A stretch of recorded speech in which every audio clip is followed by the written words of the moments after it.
wider, and culmination was the first election of President Trump, which he himself admitted was a surprise to him, and he wasn't really getting ready.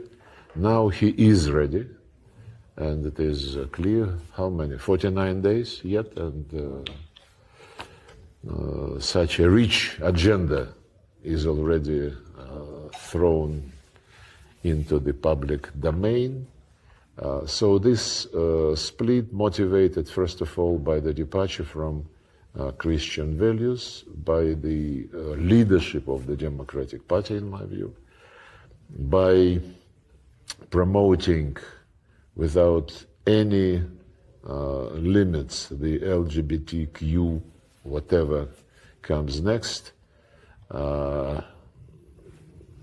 Same, I mean, one WC for any gender. I once found myself in Sweden where the OSCE was conducting a ministerial meeting, and it was in a stadium specially arranged for the ministerial meeting, and I wanted to get out and to go out and saw WC sign, and I asked the guy who was accompanying me whether this was gents or ladies. He said everybody. I don't want any of my friends to experience this themselves. So this, and this is just, of course, a tiny manifestation of those divisions, but the America as we Rust Belt America is, of course, not very much keen to embrace those values, and the persistence with which, fanatic persistence with which those values were promoted to the population certainly made quite a number of people to decide for themselves that this is not what they want, and they supported Donald Trump. So it's back to normalcy as we understand normalcy. We are Orthodox Christians. The values are basically the same, though Catholicism now is becoming more and more deviating to the new trends which we cannot understand and which we would not accept. But the fact that a normal administration without any unchristian ideas came to power, and the reaction was such an explosion in the media, in the politics all over the world, is very interesting and is very telling. When we met, I hope I don't reveal any secret, when we met in Riyadh with Marco Rubio and Mike Waltz and Steve Witkoff, they suggested the meeting, and they said, look, we want normal relations. Normal relations in the sense that the foundation of the American foreign policy under the Trump administration is national interest of the United States. This is absolute and without any discussion. But at the same time, we understand that other countries also have their national interests. Right. And those countries who have their national interests and don't play into the hands of somebody else's interest, right, we are ready to have serious discussion. It is very well understood, they told us, that countries like the United States and Russia would never have their national interests the same. They would not coincide maybe even 50 or less percent. But when they do coincide, this situation, if we are responsible politicians, must be used to develop this simultaneous and similar interest into something practical which would be mutually beneficial, be it economic projects, infrastructural projects, something else.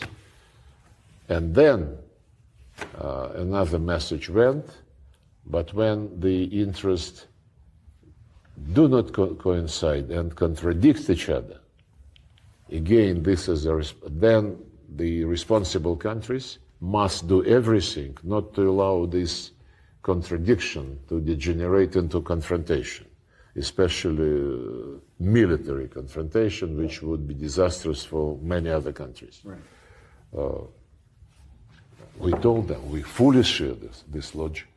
It's absolutely the way President Putin wants and does conduct our foreign policy.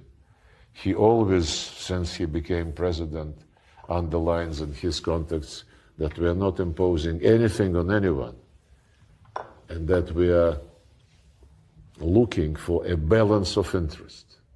Same logic, absolutely. And you know, some people would say, "Oh, Russia is now changing and is turning away from the East, from China, from India, from Africa." It's an illusion. And euphoria is not what should be guiding us in foreign policy. By the way, China, for decades, has relations with the United States based exactly on the formula which I just described. Mm-hmm. They sometimes call each other names, which we don't mind. I mean, we also, in modern diplomacy, are using to get to new vocabulary. But they never interrupted the dialogue. They would say, hands off Taiwan, hands off South China Sea. But let's meet and talk. It's the same approach, the same logic, which is now accepted by the Trump administration in its relationship with the Russian Federation. And I think it's only right.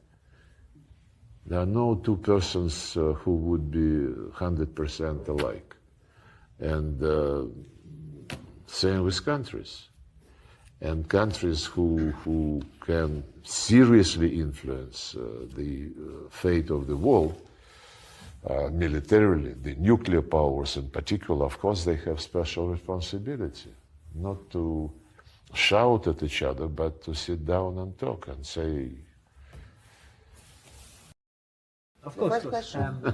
Mr. Minister, it's a pleasure to speak to you, sir. The first question I have is, as I speak to people here in Moscow, there's a perception that the US has changed. They're describing the US completely differently under President Trump. Do you think the US as a culture, not only the perception, but do you think has it fundamentally changed and their perception of Russia and President Putin? I think what is going on in the United States is a return to normalcy. The United States has always been the country of two big parties who competed between themselves, who changed ownership of the White House. But the division during my years in the United States, which is starting from 1981, I've been there several times, serving for a long period. Compared to that time, the division now is absolutely striking.